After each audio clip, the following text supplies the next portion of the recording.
menunjukkan begini cara sayang kepada ibu. Wahai kalian yang tak menghormati ibu, yang menyepelekan ibu, yang merendahkan ibu. Malam ini lihat, beliau tidak ada ceramah, tidak ada tausiah, tapi langsung dibuat begini cara menghormati ibu. Ini sekarang banyak orang tak menghormati ibu. Berapa banyak ibu yang awalnya bantu-bantu, lama-lama jadi pembantu.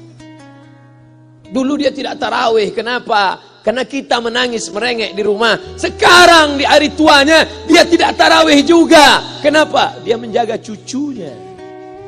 Berapa banyak itu terjadi. Jangan sampai. Dia tidak pernah menolak cucunya, dia sayang. Tapi kita yang berpikir, berapa kali dia tidak jadi sholat duha karena kita kencing di kaitnya. Berapa kali dia tidak tarawih karena kita menangis merengek sampai subuh datang. Berapa kali dia tidak iktikaf karena kita. Andai dia masih hidup hari ini, datang. Belikan pakaian yang paling dia suka, belikan perhiasan kalau ada.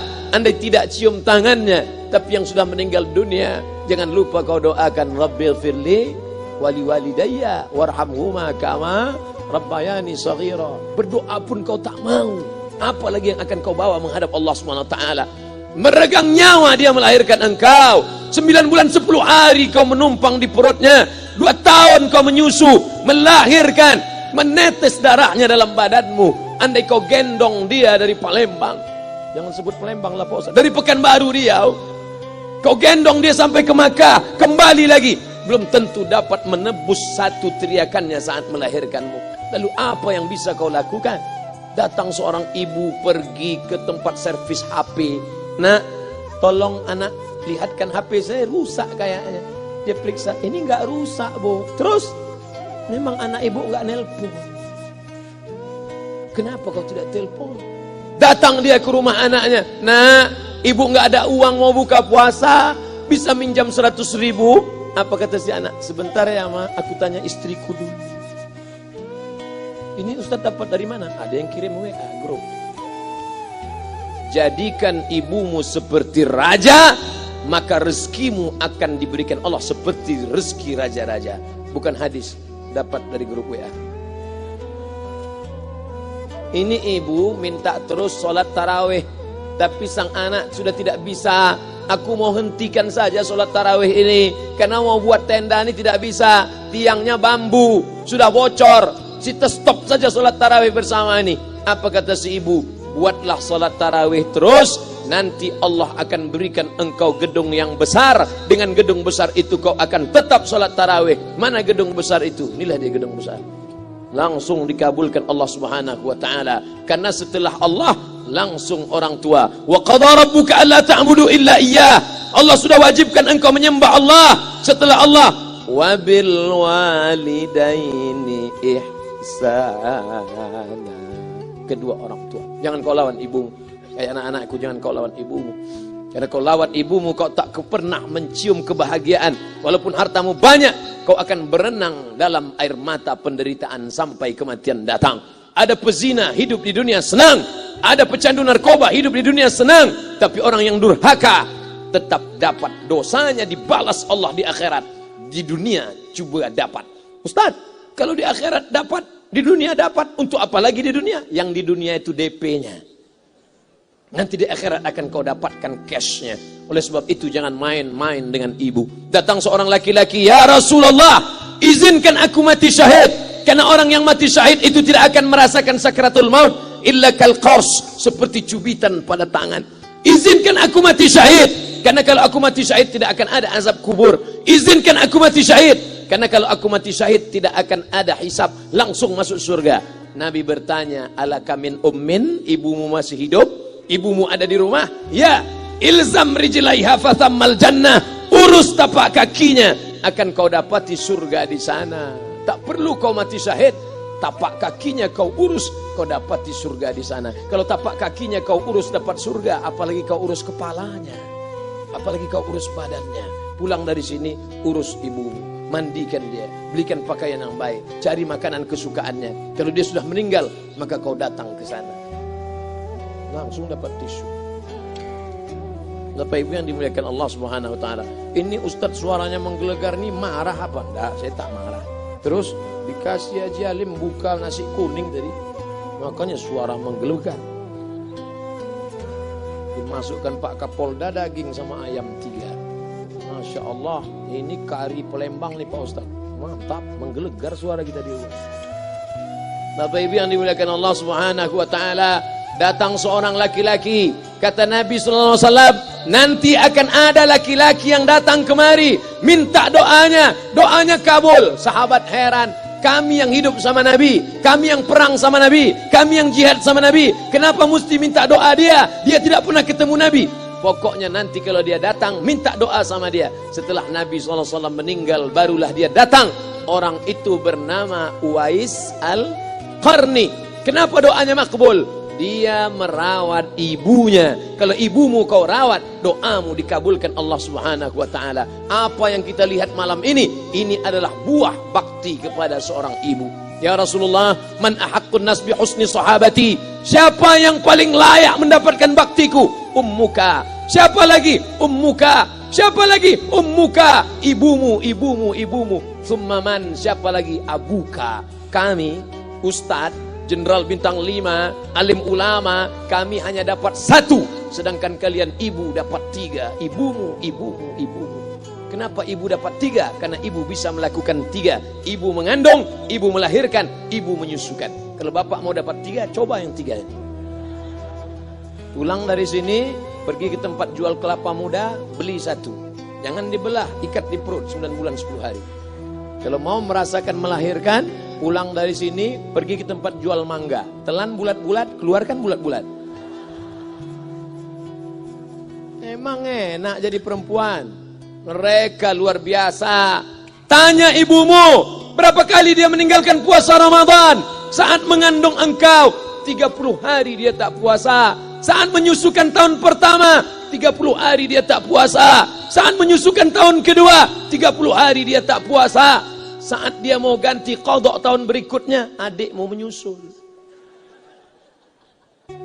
Hari ini dia belum mengqadha puasanya, dia terhutang di hadapan Allah. Lalu apa yang bisa kau lakukan? Malam ini betul-betul disadarkan. Alhamdulillah, ibu saya masih hidup, umurnya 70 tahun. Saya akan pulang dari kajian malam ini. Nampaknya malam ini saya yang ceramah, saya yang tausiah. Tapi saya mengambil pelajaran. Pulang dari sini, saya akan lebih sayang pada emak saya. Saya lebih cinta kepada ibu saya. Saya malu, saya hanya pandai berceramah, berkata, tapi orang sudah mengamalkannya langsung. Haji Halim membelikan gelang ibunya 2 kali sampai 4 kali setahun. Gelang cincin. Sudah dibelikan 2 bulan, hilang. Kemana? Ada orang susah tadi aku kasih. Ternyata itu yang membuat rezeki melimpah ruah. Maka rezeki buah yang sudah matang harus kita joloknya dengan apa? Dengan berbakti kepada ibu. Bapak ibu yang dimuliakan Allah, saudara-saudaraku yang dimuliakan Allah Subhanahu wa taala. Ibu ini luar biasa. Sampai-sampai ibu, Ustaz jangan nunjuk pakai tangan kiri lah. Oke, pakai kanan.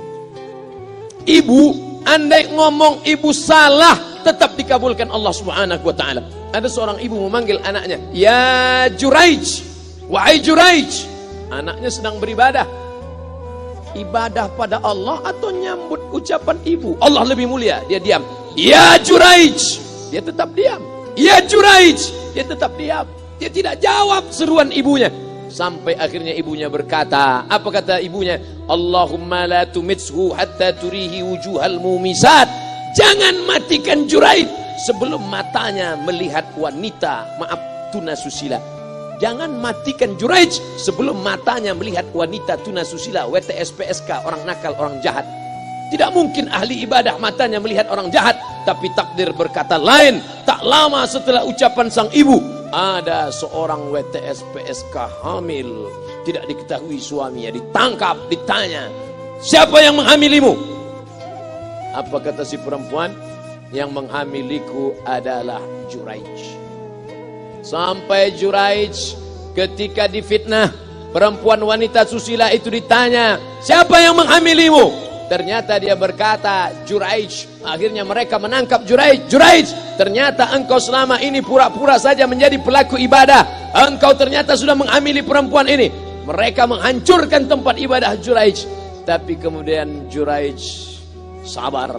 Dia katakan, "Nanti tunggu anak itu lahir, kalian baru tahu."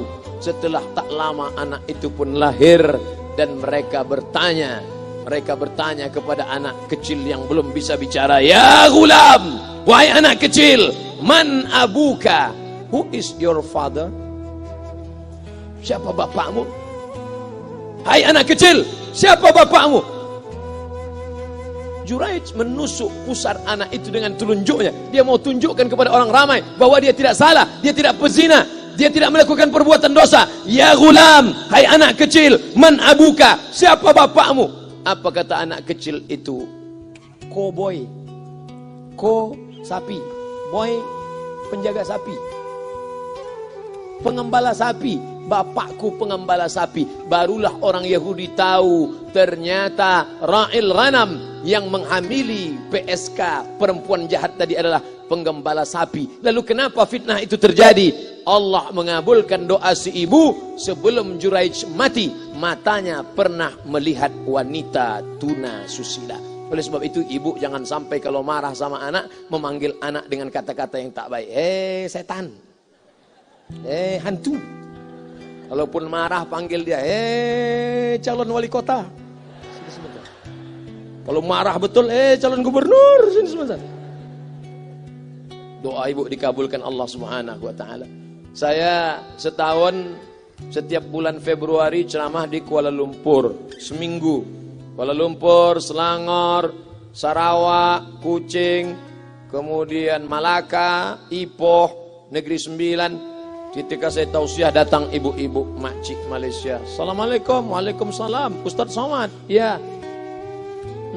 Saya nak jumpa dengan emak Ustaz. Loh, ngapa jumpa emak saya? Jumpa saya lah. Ustaz pasti dididik oleh seorang ibu. Saya ingin jumpa ibu Ustaz. Saya sangka dia mau jumpa saya. Ternyata ibu di tengah para habaib, diambil diri seorang profesor, dibalik diri seorang gubernur, wali kota, Kapolda. Di dalam diri mereka ini adalah orang-orang luar biasa, tapi dilahirkan oleh perempuan-perempuan yang super luar biasa. Betul? Mereka ini semua dibesarkan perempuan. Makanya ada ungkapan al-jannatu tahta aqdamil ummahat, surga di bawah telapak kaki ibu. Tapi ada yang mengatakan itu dulu Pak Ustadz, sekarang sudah berubah, surga di bawah telapak kaki babysitter. Karena banyak yang menitipkan anaknya kepada penitipan anak. Jangan bu, walaupun kau wanita karir, tidak seberapa itu. Tidak dapat kau tebus kehilangan masa-masa manja mereka dengan pendidikan. Ini banyak ibu-ibu sekarang sudah tidak lagi mengurus anaknya. Padahal 6 tahun pertama, the golden age, usia emas, ibu harus ikat hubungan emosional dengan anak. 2 tahun pertama, susukan. 2 tahun kedua, lompat-lompat, lari-lari, lucu-lucu. 2 tahun ketiga, mulai menghafal surat-surat pendek. Umur 7 tahun, baru dia sholat. Begitu. Sekarang banyak. 2 tahun pertama, dia titipkan ke Al-Baqarah, sapi betina. 2 tahun kedua, dia titipkan ke PAUD dan BUUD.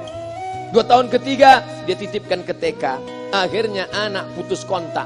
Setelah anak remaja, baru ibunya nanya, Ustadz, kenapa anak saya lebih mau curhat sama pacarnya daripada sama saya?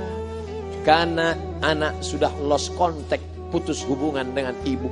Itulah yang dulu dikejar dengan wanita karir. Pergi pagi pulang petang, peras keringat, banting tulang, tunggang langgang, lintang pukang. Tak dapat kau tebus dengan apapun.